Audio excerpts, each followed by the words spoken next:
Kamu dengerin saya ngomong nggak? Iya Bu, saya dengar Bu. Kalau sampai kamu berani menolak perintah saya bukan cuma akan membuat anak kamu kena alergi. Tapi saya akan bikin anak istri kamu terkena musibah yang lebih besar. Baik Bu, Ibu jangan khawatir. Saya pasti lakukan perintah Ibu.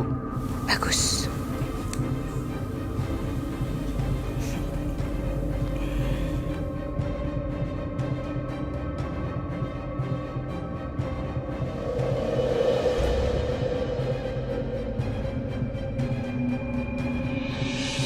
Demi apapun mas, aku nggak bohong mas. Aku lihat dengan mata kepala aku sendiri dan aku baca kalau emang ada surat ancaman mas.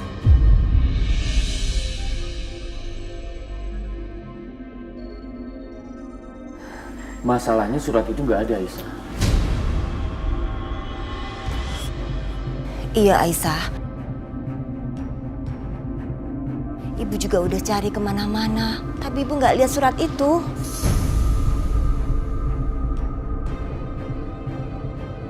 Ada apa nih? Ada apaan? Ada Aisyah, lo nggak apa-apa? apaan? Setia, tuh Aisyah bilang katanya dia terima surat yang isinya mau teror anaknya.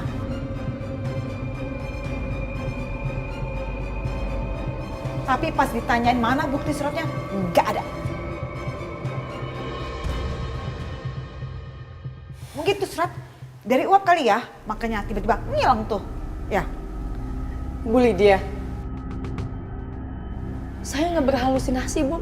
Saya beneran Bu, tolong semuanya percaya sama saya kalau emang beneran di rumah ini ada penjahat yang mau ngejahatin Juna, yang mau ngebunuh Juna.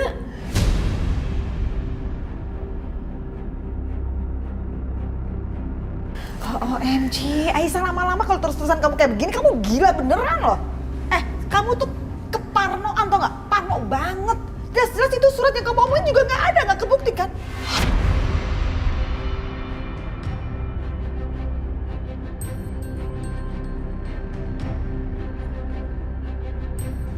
Ini apa kamu jangan-jangan udah mulai gila kali ya? Dimas. Harusnya kamu bawa istri kamu nih ke dokter jiwa. Mam, Astagfirullahaladzim. Bu, saya nggak gila sama sekali Bu. Nah terus?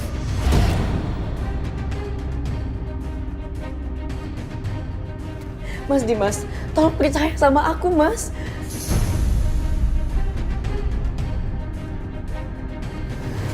Bu Yanti, tolong bawa Aisyah ke kamar biar istirahat, takut jadi kecapean. Aku nggak capek Mas. Tolong Mas. Aisyah, tolong jangan bantah aku. Tapi Mas Dimas. Cukup Aisyah, kamar sekarang. Ayo Aisyah, kita ke kamar ya.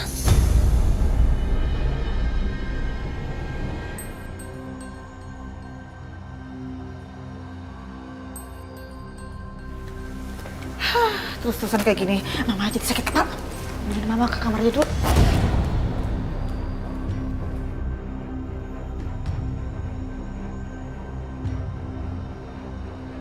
Mas Dimas, aku rasa sepertinya Aisyah perlu bantuan, Mas. bantuan? Maksud lo? Iya, tadi pasti lihat sendiri kan, perilaku Aisyah seperti itu. Kalau Aisyah seperti itu terus, tindakan-tindakan yang dia lakukan itu udah menunjukkan perilaku paranoid, Pak. Lo bisa nggak jelek-jelekin Aisyah depan gue? Saya cuma ngomong kebenarannya kok. Aisyah baik-baik aja. Dia cuma ketakutan. Dan itu pun ada alasannya. Ya tapi gimana kalau alasan itu semua cuma ada di benaknya aja, Pak? Din, lo kan suaminya Aisyah, harusnya lo lebih percaya sama Aisyah. Aisyah selama itu nggak pernah ngada-ngada, Din. Bisa jadi apa yang dia bilang tuh benar. Mungkin dia semalam memang mendengar teror itu. Dan mungkin juga teror surat itu memang ada, tapi kemudian hilang. Tapi gini deh, Mas. Menurut aku, Aisyah tetap harus diperiksa.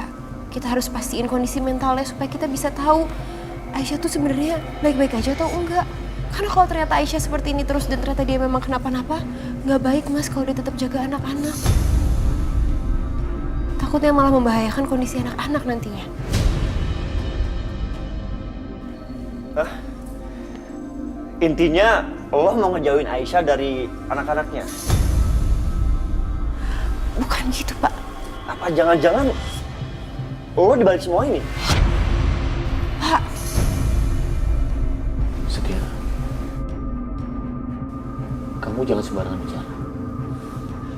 Tim, mungkin memang tujuan dia kayak gini untuk menyingkirkan Aisyah, supaya lo bisa ngerebut Dimas dari Aisyah, ya kan? apa-apaan sih Pak Setia? Bener kan?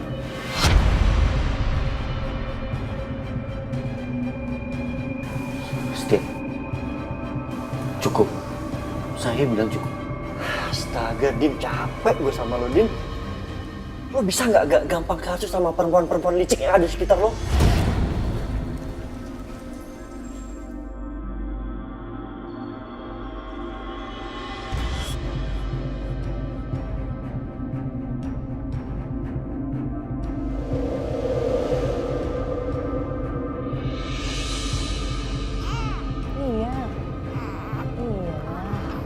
Aisyah, ayo kita makan dulu yuk.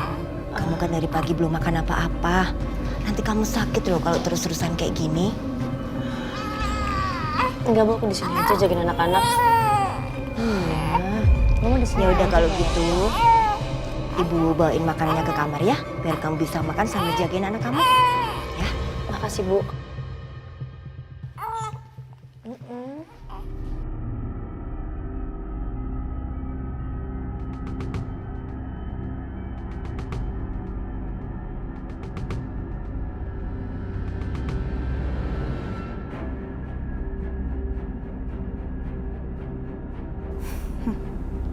Waktunya untuk teror Aisyah.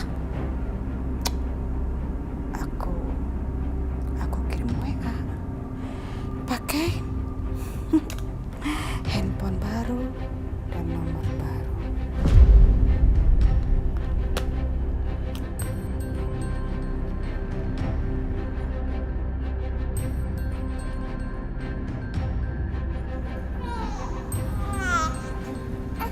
Kenapa, sayang?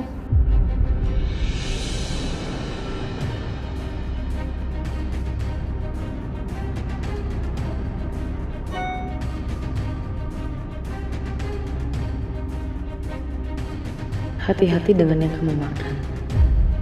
Karena merah berarti racun. Dan makan berarti mati. Aku berubah pikiran Aisyah. Akan kubunuh kamu duluan. Baru anak kamu. Astagfirullahaladzim. Siapa yang kirim ini?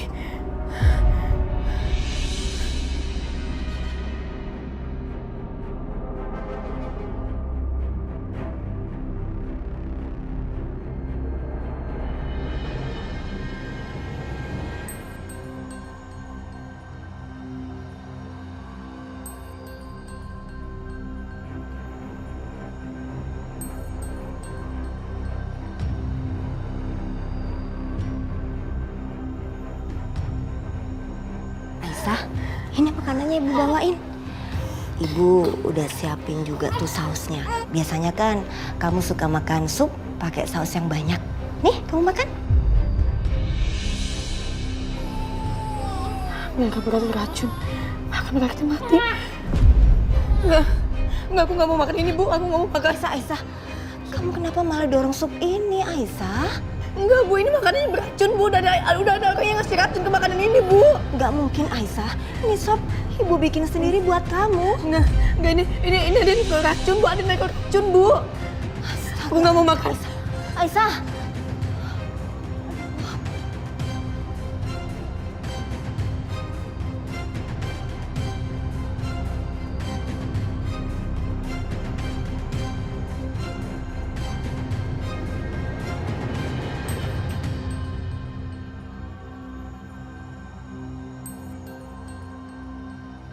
Sekarang aku harus hapus SMS-nya biar semua orang makin mengira kalau Aisyah itu halu tingkat tinggi.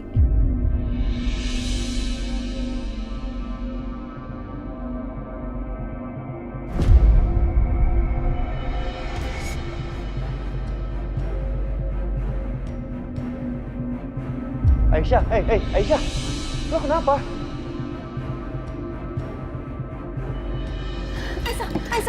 Aisyah, ya Allah, kamu kenapa, nak? Ya Allah, apa sih? Aisyah, ya Allah. Aisyah, udah. Ini juga, Bu. Ya Allah. Bu Yanti, ada apa ini? Aisyah, kamu kenapa? Ibu juga nggak tahu. Tadi tiba-tiba Aisyah histeris. Bahkan waktu ibu bawain makanan yang ada saus merahnya, dia malah dorong-dorong. Mas, ini makanan semuanya nggak ada warna merahnya beracun, Mas. Beracun. Kita nggak boleh makan itu, Mas. Kita nggak boleh. Racun? Racun apa, Aisyah?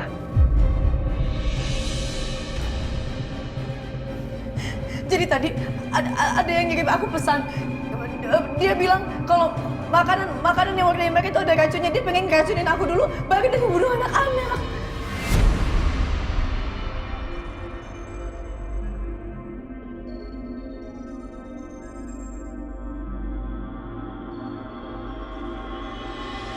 Kalian nggak percaya? Hah? Aku bakal tunjukin sama kalian.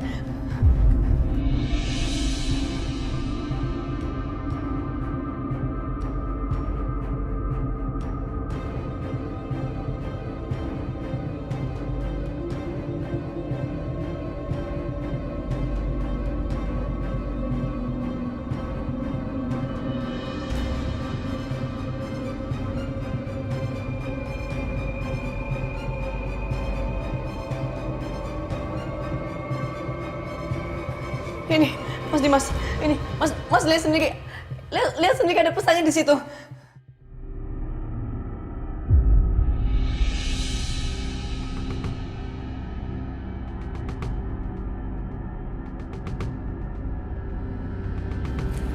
SMS yang mana, Aisyah?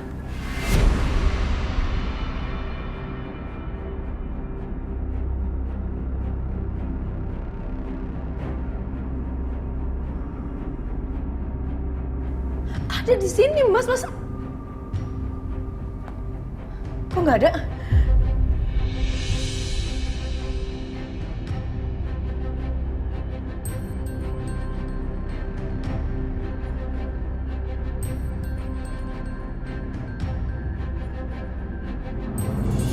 Sepertinya memang ada kemungkinan Aisyah menderita depresi pasca melahirkan, Mas.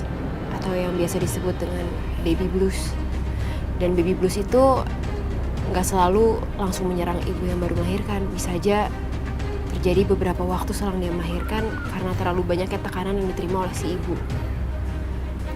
Dan kalau emang benar Aisyah menderita baby blues, sejujurnya berbahaya, Mas, kalau dia tetap menjaga dan merawat Juna dan Fadil.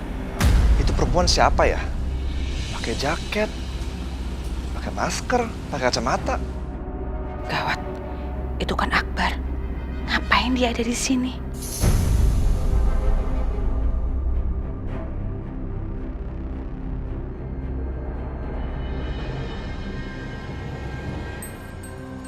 Mbak, bisa kita ngomong sebentar, Mbak?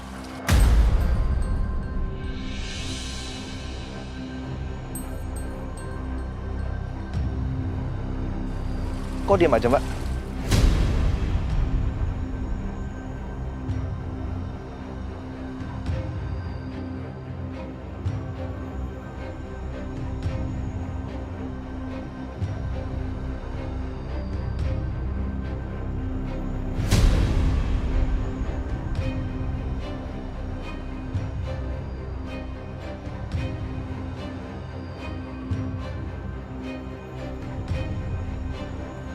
Aisyah!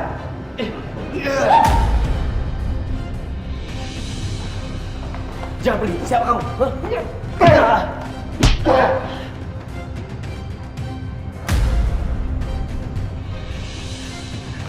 Mas Dimas! Aisyah! Aisyah!